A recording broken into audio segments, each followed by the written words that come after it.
নমস্কার, অনেক দিন পর আবার চলে এলাম একটা মিনি ব্লগ নিয়ে। আজকের 4 তারিখ অক্টোবরের চলে গেছিলাম বালিগঞ্জের যে আউটলেটটা রয়েছে ব্যানানা লিফ, সেখানে। তো অনেক দিন ধরেই ইচ্ছা করছিল যে ধোসা খাবো, ধোসা ক্রেভিং হচ্ছিলো।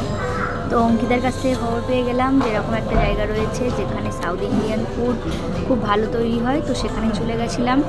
গিয়েই প্রথমে অর্ডার করে নিলাম ফিল্টার কফি, আমি যেটা খুব পছন্দ করি। তারপরে ধোসা অর্ডার দিয়ে এখন অপেক্ষা করছি কখন আসবে। অপেক্ষা করতে করতেই চলে এলো ধোসা, এই বড় একটা ধোসা, যেটা অনেক দিন ধরে ভেবেছিলাম খাবো। আজকে সেই দিনটা উপস্থিত। তো এখন অন্য আর কোনো কথা নয়, শুধুমাত্র খাওয়া। মন প্রাণ দিয়ে এখন শুধু স্বাদ আস্বাদের পালা। চলো একদম কবজি ডুবিয়ে ধোসাটাকে খেয়ে নিই, তারপর আবার আপনাদের সঙ্গে কথা হচ্ছে।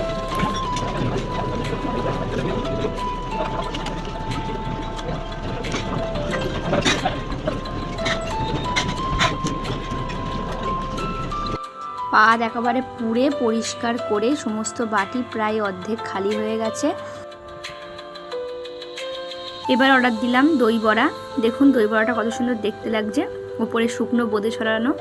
চলুন এবারে দই বড়া খাওয়ার পালা। ধোসাটাকে সুন্দর করে তো খেলাম, খুব ভালো লেগেছে খেতে। এবারে দই বড়াটা খেয়ে নিই। দই বড়া খেয়ে চলে এসেছিলাম শ্রীহরিতে।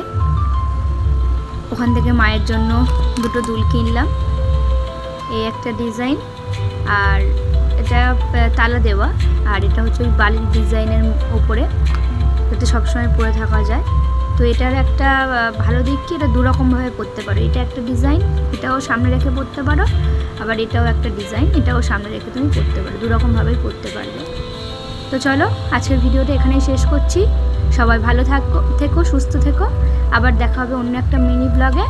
ততক্ষণের জন্য টাটা, বাই বাই।